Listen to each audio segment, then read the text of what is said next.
Welcome to Connect, powered by the Department of Senior Services. I'm your host, Ladisa Onilagu. Have you ever heard of the term dementia-friendly communities? There's an emerging body of work that examines strategies which support individuals with dementia, as well as their caregivers. Oftentimes, social exclusion is common and experienced by individuals with dementia, but there are ways to address the stigmas associated with the disease and ways to create a more inclusive environment. Today on Connect, we will learn more about dementia-friendly communities and how to increase awareness, so stay tuned.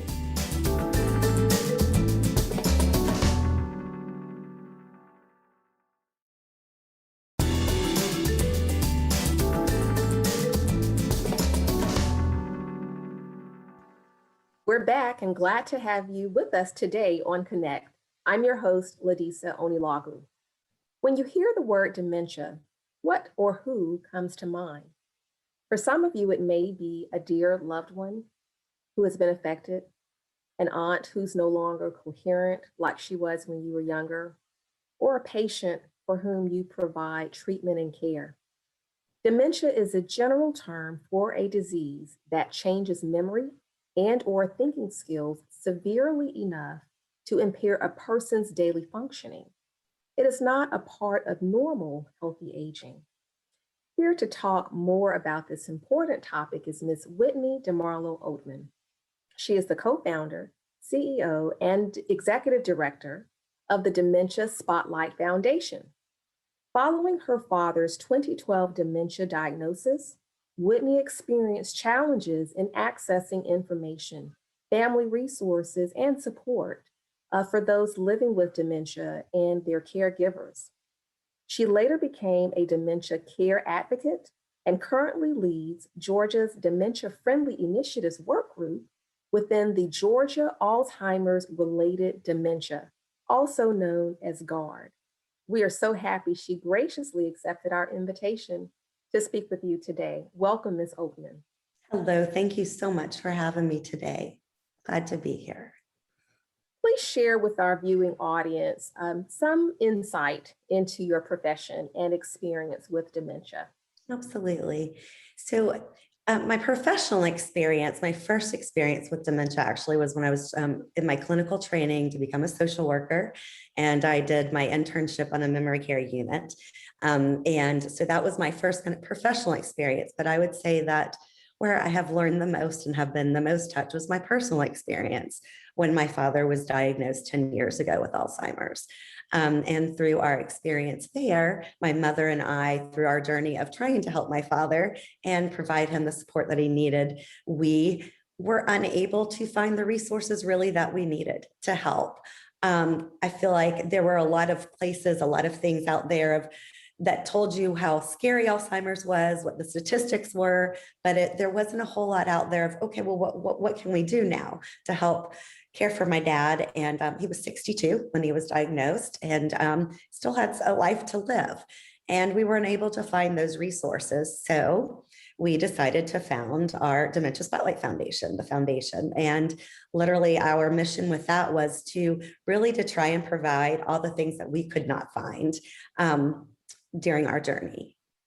Wonderful. You know, a part of this show is to not only bring information, but hope as well. Yes. And it sounds as if because of a very unexpected and what could be a devastating diagnosis, you and your mother converted into an opportunity to not only learn for yourselves, but to help others and to bring hope Absolutely. to others. So why is dementia prevalent among older adults? So I think that is such an incredible question to ask because there's a lot of information out there and a lot of myths right now. As most diseases do seem to be prevalent among older adults. So dementia is in that. But I do believe, and this is a big part of the stigma and people understanding dementia more, is that it is not just, and I know you said that in your opening, it is not just a disease of older people and older people. And unfortunately, we are now seeing, and they do not have all the current statistics, but people that are being diagnosed at age 40 and 50. And I do believe that people think it is a normal part of aging. And that's a big part of educating and learning that dementia is not. And it can happen at all other ages, though it is more common, yes, among older adults. Okay. And is it hereditary? To keep along the lines of myths, what Yes, we think along we the know lines about the of disease? myths. It is absolutely hereditary, just as many other diseases. I do not believe the stats are out there, but there is statistics that it is hereditary, yes. So let's pivot a little bit and talk about dementia-friendly communities. When you hear that term, what comes to mind? What does that mean? So, I think the simplest way to put it is really a community, a group. The community can be a village, a town, a city, a small group of us that understand dementia better and creates a place, a safe place where people living with dementia and their care partners are supported. And the goal too is, and I think we see this, we know this in Georgia, our aging population is booming and people are choosing more and more to age in place. And so that's where I think dementia friendly becomes even more important, is for people that want to stay at home and want to be at home and to live in their community as long as they possibly can, for our community to understand what these people might need and what the care partners might need, and to be able to live and sustain in their community for as long as possible and as long as they would like to. So, what have you done to start dementia-friendly communities, or what ways can Fulton County become dementia-friendly? So I think one of the biggest things is educating. As we've even mentioned a couple times, there are some myths and things that are very, people do not quite understand. I think one of the simplest things that I often, and I myself fell through into this when my father was diagnosed, of I don't think people even realize that Alzheimer's is dementia. And it is the most common type of dementia. So I think just the basic idea of people backing up and learning what is this that we're dealing with. We know the statistics are just increasing. So one would be that. Two, one of the things that I think that I've been so proud of that the state has actually, Georgia has led, is becoming a Dementia Friends champion. We are enrolled, the state of Georgia received their license for a program called the Dementia Friends. And it was actually started over in the UK, but Georgia now, I think we're one of maybe 30 states that have this program going. And it is an incredible program that really teaches a very basic 1 hour session of what dementia is, and how we can help people with dementia and their care partners. People can become a Dementia Friends champion. Anyone can do it. And that's a very, very wonderful way to begin educating. And then also to be able to touch on all the other different community sectors, everyone that makes up your community. Another county in Metro Atlanta that I'm working closely with, we have begun training the police department. We trained the librarians. We trained the youth council. So as you can see, just everywhere that someone might be, and just getting everyone in the community on board and understanding what this is and what it might take. Wonderful. This is great information and new nuggets of information as well. I'm sure some of our viewers did not know about this move that Georgia has made, but it is pretty exciting to me. I think so too.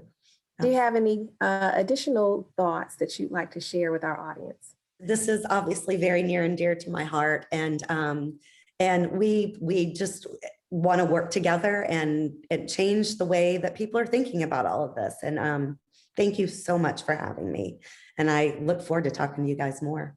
Thank you, Ms. Oatman, and we look forward to continuing the discussion. Stay tuned. We'll be right back with Perfectly Seasoned segment with one of our chefs from the Department of Senior Services Multi-Purpose Program, followed by more information on how Senior Services is building dementia-friendly communities. We'll see you right back.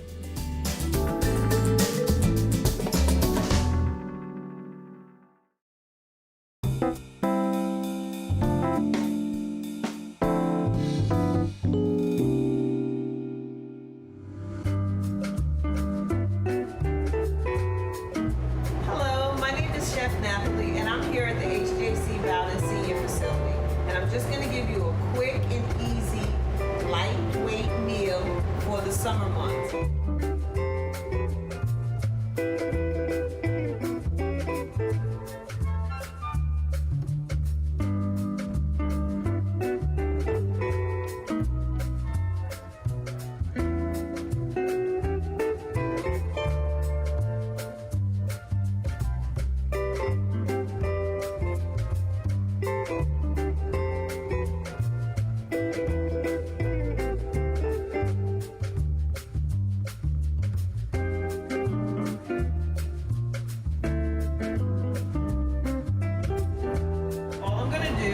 Just place them. I cut them on a diagonal. I'm going to place them on a diagonal. And the reason why I do that is because I like the way that they look once they come off the grill. And they have that nice char mark on it. And I like it to be at an angle. I just cut up some zucchini, squash, yellow squash, some mini bell peppers. I just cut them in half. Put them here on the griddle. Red onion, just sliced it, and I use salad dressing. So I'm doing a grilled stir fry along with steak and chicken. I'm going to go ahead and put this on the grill because it's hot and ready. And I'll just take some of these chicken breasts. On the steak, I just have the seasoning called Steak and Chop by Weber. By Weber. Yeah. One of my favorite steak seasonings. It's just one of those ones that you put on. It's like a one and done. But for the most part, you can do all of this at home whether you have gas or electric. As you can see, these are thin sliced chicken breasts, so they're cooking quicker. You see how translucent it's turning already? Of course, you can always use fish, chicken, shrimp, your substitute, your Beyond products. I kept it a little bit heartier with some protein. So what I'm gonna do is just go ahead and grab that one up. I can turn it the other way, but because it's so thin, I'm just gonna turn it over. Look at that. See, get those beautiful char marks. It's nothing like grilled vegetables.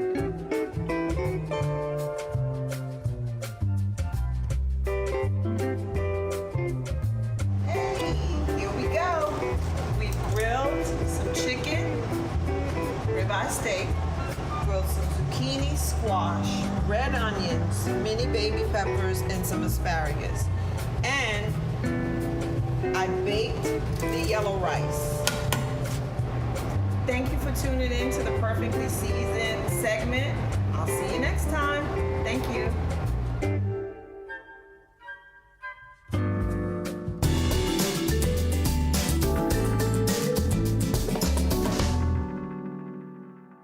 If you've just tuned in, you're watching Connect, powered by the Department of Senior Services. I'm Ladisa Onyelagu. The global pandemic brought an onslaught of restrictions that disrupted the lives of individuals with dementia and their family caregivers. However, the Department of Senior Services has continued to provide services that support caregivers, and we also want to share resources while building a network to combat this disease. Joining us today is a special guest who has a very personal story about dementia. His given name is Arthur Scurry. However, he's known better as Art. Mr. Scurry was born in Texas and graduated from Booker T High School in Houston, Texas. He attended Prairie View College for 1 year and then joined the U.S. Air Force for about 12 years and 7 months, after which he attended Georgia State University and graduated with a BS in management. He worked full-time for Lockheed Aircraft Corporation for 30 years and then retired. Mr. Scurry is a deacon at World Changers Church, the president of the Men of Bowden Senior Multipurpose Facility, and he's a member of the Friends of Bowden. To quote Art, his current full-time position is caring for his God-given wife, Barbara Scurry, who was diagnosed with advanced stage dementia. Mr. Scurry, Thank you so much for being with us today. My pleasure. Tell us about the love of your life. Well, Barbara and I, what happened, my first wife, she passed in December of 2008. So I was living alone, very sadly, and I prayed and asked God to send me a wife. And I met Barbara. We did pinochle. I'm a member of National Pinochle Club, so we travel all over the United States playing pinochle. So I was at a pinochle tournament, and there she was sitting there, and she was kind of unreceptive when I first met her. That was like in November. And I had another chance to meet her again in February of the next year. And she was a little more receptive, and that's how it got started. So she's very, very, very intelligent person. She has a doctor's degree in education. She was president of her Delta sorority, and she's a lifetime member of the Lynx Corporation.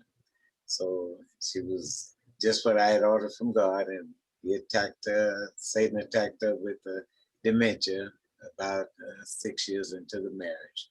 So, how did you handle that diagnosis? Well, she was really she didn't handle it very well. She couldn't believe it, and so my thing was I was just feeling bad for her because she had worked so hard and had really prepared to retire. She was one of those persons that really made preparations, checked all the boxes for retiring, and now she's not able to enjoy it. So my compassion and concern is for her.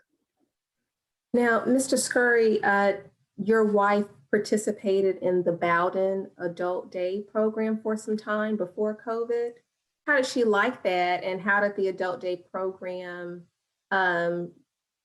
increase awareness about this debilitating disease and ways to support you more in this journey? Yeah, but she liked it. At first she didn't want to go because she didn't want. She was in denial, and I guess most people are, initially, because she thought she had all the faculties, but you could see some of the signs that it was, where she's beginning to not memorize stuff. But she enjoyed going once she started going because the people at the summit was just very supportive. They have a monthly, daily games, and they exercise twice a day. And she was in the exercising before, she was normal. And they have all types of programs that that enhance the awareness about for the people. They have a monthly caregivers meeting, and they bring in experts on different things. Matter of fact, I didn't know anything about in-home hospice until they had brought someone in and they explained that to us, and that's been very, very helpful to me. Also, the geriatric clinic, I didn't know anything about that either. Didn't even know what that meant. So they're very, very supportive. It's great to hear that our team at Bowden and across Fulton County is in providing support to participants and their caregivers. I'm interested in hearing from you now that you're going through this. You didn't expect it at all, I presume, but based on your personal experience and observations, what are some ways that you would recommend our viewers to have a more inclusive view of people with dementia? Or share with us, how have you observed people interacting with your wife who has this disease? Well, the main thing is you have to treat them as human beings. Know that they probably, and in my wife's case, had a very active role in the community and in the church and with other people, prior to becoming ill. And then you have to give them the same respect. And as they begin to change, then you have to recognize, the the fact that they are changing, but you still need to treat them as human beings, you know what I mean? Listen to them. And the main thing is patience. You have to have patience with them because they don't respond, you know, as actively and quick as they normally did.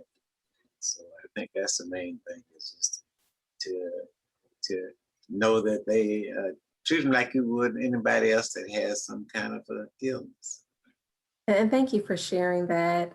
What may seem obvious to some listening today, it really isn't all that common just because of our reactions. And I think that we have to practice kindness and practice showing respect and recognizing that this is, as you said, God's creation and Right. someone who still has value and worth. Right. And so, do you have any closing thoughts or additional insight you'd like to share with our viewing audience today regarding dementia or how we can build dementia-friendly communities? Yeah, what I do is I had made me a little I call it a barber's care plan. Is what I call it, and then that was just for me. So whenever I can always say, just vision yourself in the same situation as your loved one, and imagine how you would want to be treated if this was you. You know, the shoe was on the other foot, is an old expression, and you have to practice patience at all times. It's mandatory 24/7. You know, this is not just a 8 to 5 or 9 to 2. It's a 24/7 responsibility that you have. You know, and also what I do is identify things that have to be done on a daily basis, and you make sure that you uh, identify those activities, and if it's a certain time, like medications got to be taken at a certain time, then I just kind of set my iPhone at those times, so it's kind of a remembrance of what I need to do. And I also do things as I think about them. You know, don't put it off. Use your time wisely, uh, and never run out of medications or the things that's necessary for your loved ones, and get them out of the house as often as you can, because I noticed that when she gets outside, she's more attentive, and she just, you know, it's good therapy for her, right? And it's good therapy for all of us too. And just to share with our viewers, you also take care of yourself, and I've seen you in some of our Bowden virtual classes, and I know that's another part. It was not a part of the Barber's Care Plan, but for caregivers, they do have to, as much as possible, take care of themselves so they can continue to care for their loved ones. Yeah, and they have like also Fulton County's got a program, I guess they call it a respite program, and they send someone out. You know, you can. It just started for me. It started for me like a couple of weeks ago, but they send someone out, and it's good to have someone that give you a time to either rest, run an errand if you need to run a quick errand. You know what I mean? Like me, I have things to do on my computer, and before I would kind of have to.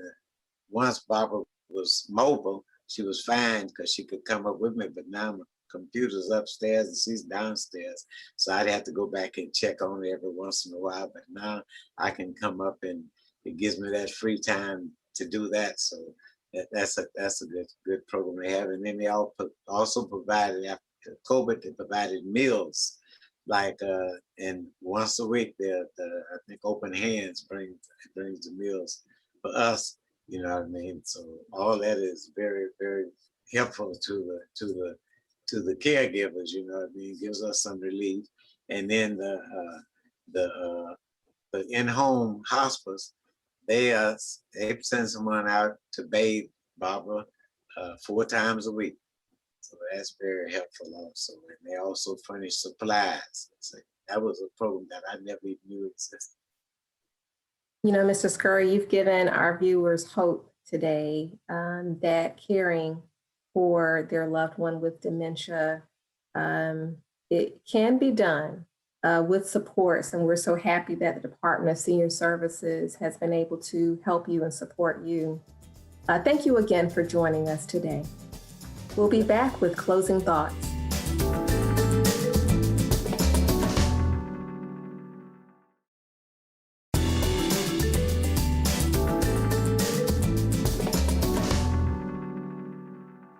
We'd like to thank our guests for joining us today and sharing information with you.